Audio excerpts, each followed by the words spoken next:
मुंबईसाठी एकनाथ शिंदेंची नवी रणनीती कुठेतरी आकार घेतेय का असा प्रश्न आहे। कारण सचिन अहिर यांच्याकडे मुंबईची धुरा सोपवण्याच्या शिंदेंच्या हालचाली सुरू असल्याचं कळतंय। याआधी माजी खासदार राहुल शेवाळेंकडे ही जबाबदारी होती। शिंदेंच्या नगरसेवकांच्या बैठकीमध्ये मात्र आज सचिन अहिरांनी मार्गदर्शन केलं। सचिन अहिरांच्या बैठकीला राहुल शेवाळेही उपस्थित होते।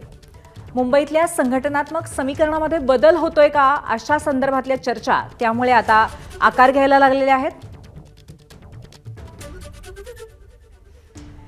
आपले प्रतिनिधी सूरज सावंत यांच्याशी आपण या संदर्भात अधिक चर्चा करूया। सूरज, नक्की कसा आपण अर्थ लावायचा आज ज्या पद्धतीने सचिन अहिरांनी मार्गदर्शन केलं त्या अनुषंगाने? नक्कीच पूर्वी ज्या पद्धतीने सचिन भाऊ अहिर यांनी शिवसेनेतनं पुन्हा एकदा शिंदेच्या शिवसेनेत प्रवेश केल्यानंतर पुन्हा एकदा मुंबईची सूत्र ही हाती घेतल्याचं आपल्याला पाहायला मिळत आहेत। मुंबईतल्या नगरसेवकांसोबत, शिवसेनेच्या नगरसेवकांसोबत आज एक महत्त्वाची बैठक पार पडली आणि या बैठकीमध्ये प्रभागातली प्रलंबित कामं, पक्ष संघटना वाढी या संदर्भात त्यांनी मार्गदर्शन केलं।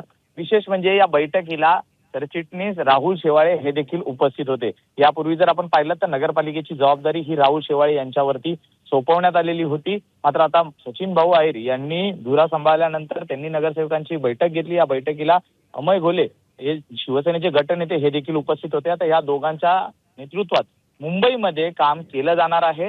त्यामुळे कुठेतरी आता शिवसेनेत मोठे फेरबदल हे मुंबईच्या संदर्भात केले जात आहेत का हे पाहणं देखील तितकंच महत्त्वाचं आहे आणि त्याची चर्चा ही पक्षात राजकीय वर्तुळात देखील रंगलेली आपल्याला पाहायला मिळते। त्यामुळे येणाऱ्या काळात शिवसेनेत मुंबईमध्ये मोठे बदल हे आपल्याला पाहायला मिळतील आणि मुंबईची धुरा ही आता राहुल शेवाळे यांच्याकडनं सचिन अहिर यांच्याकडे सोपवली जाते का हे पाहणं देखील तितकंच महत्त्वाचं आहे। धन्यवाद सूरज, आपण दिलेल्या माहितीबद्दल। त्यामुळे आता हळूहळू ही रणनीती मुंबईसाठी कशी आकार घेते हे पाहणं महत्त्वाचं असेल।